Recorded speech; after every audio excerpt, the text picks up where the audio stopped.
Hello guys, today's video guys, I want to share with you. Nagluto ako ng bulalo, beef bulalo guys. Ayan, nilaga ko na siya. Hindi ko na pinakita kanina, pero ang unang ginawa ko guys ay nilaga ako ng mga 10 minutes, tapos tinapon ko yung tubig. Ito pangalawang tubig na niya yan guys. Ayan, continuous laga ulit tayo guys. Hindi ko po siya dinaan sa pressure cooker, mas gusto ko dahan-dahan lang yung paglaga. Mahina lang ang apoy guys hanggang lumambot yung ating beef. So yan po yung ang nilagay ko lang dyan guys ay buong paminta. Yan lang ang nilagay ko at saka luya. Yan. Pakita ko sa inyo mamaya guys. So sa ngayon naglalaga pa tayo ng beef. So pangalawa na yan guys ha. Una kanina tinapon ko yung tubig. Din ito, pangalawang sabaw na niya yan. Yan na yung pinakasabaw na niya mamaya. Pakita ko later sa inyo guys. Check natin guys.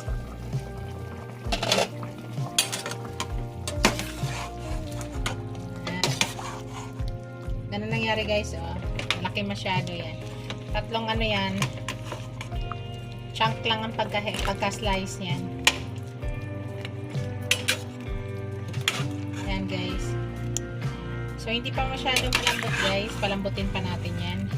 So wala akong ibang ihalong gulay guys, kundi repolyo lang ha. So maglagay lang tayo ng ibang panglasa dyan. Hindi ako maglalagay ng ibang gulay. Kung ano lang kainin na lang namin gulay, yun na lang muna ilagay namin. So takpan ulit natin guys. Check nga natin kung malambot na ba. Yan. Hindi pa masyado maano. So hiwalay lang natin to.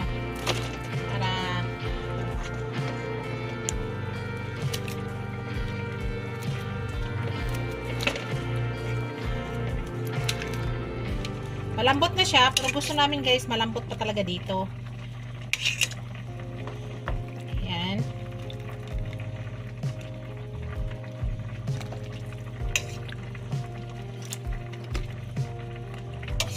Ayan guys, oh. Yan na yung bone marrow. Ayan. Ayan. Palambutin pa natin guys.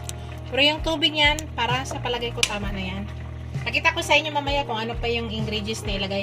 Nakita nyo to guys, hindi to taba ha. Bone marrow to. Yan.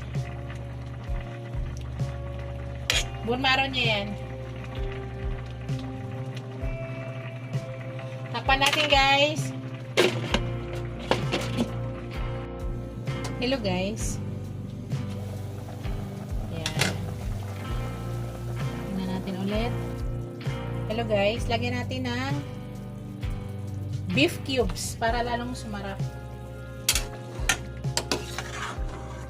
Lambot na guys. So ang gagawin ko guys, titimplahan ko na siya ha.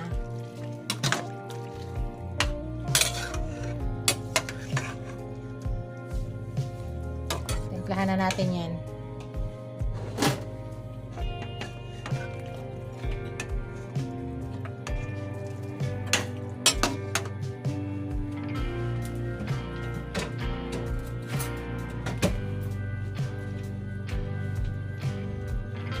Naglagay ako ng patis kanina guys, kaya tikman ko muna bago ako maglagay ng asin. So, konting panglasa na lang ilagay natin guys. Lagay tayo ng konting asin.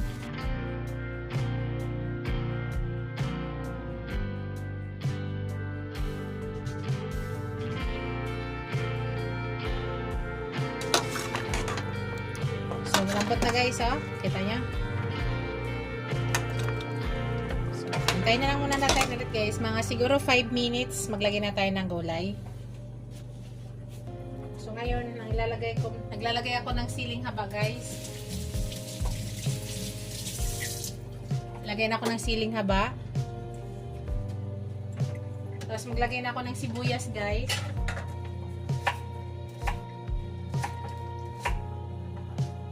Yan, ganun lang ang pagka-slice ng sibuyas. Hindi, wala na akong ihalong gulay dyan guys, kundi repolyo lang ha. So yan. Takpan ulit natin. Mga 5 minutes guys siguro. Maglagay na tayo ng gulay. Check natin guys. Nag-add pala ako ng konting tubig guys ha. Kasi baka mabitin sa sabaw. Check natin yung lambot ng meat. Lambot ng karne. Yan, malambot na. So, pwede na siya guys. Ilagay na natin yung ating gulay. Pinaka-final. So, yung lasa guys is tama na. So, sabi ko sa inyo guys, ang ilalagay ko lang is puro repolyo. Wala pa akong ilagay na ibang gulay. It's up to you guys kung anong gusto nyo. Pwede kayo maglagay ng patatas, mais, Baguio beans. Kung anong gusto yung gulay guys. Kasi sa amin, food lang po namin to, pagkain lang namin, kaya ito na lang ilalagay ko. Tsaka wala po akong ibang gulay sa ref, kaya kung ano na lang yung gulay, yan na lang itong ilalagay.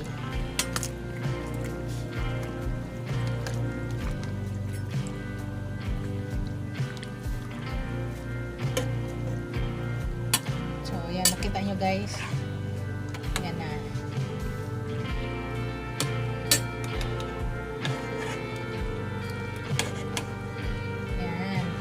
So, nilagay ko yan ng luya guys para mabango ha.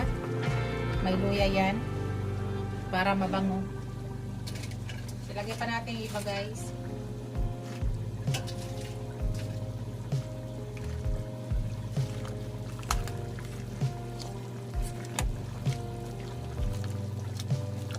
So, sa pagluto ng repolyo, ini-steam ko lang siya guys. Tapos tama na. Pag kumulo yan, tama na. So, tikman ko siya ulit guys ha.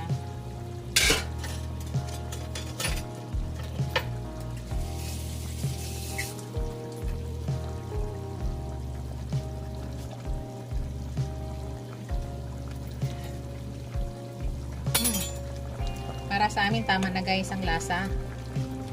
Hindi pwede maging maalat. Bawal po kay Mr. ang maalat. Ayan. Yan na guys.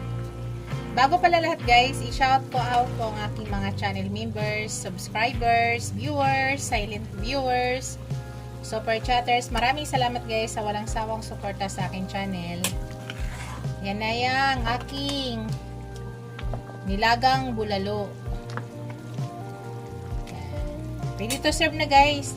Thank you for watching. Don't forget to like, comment, share, and subscribe to my channel. See you in my next video guys. God bless us all. Bye!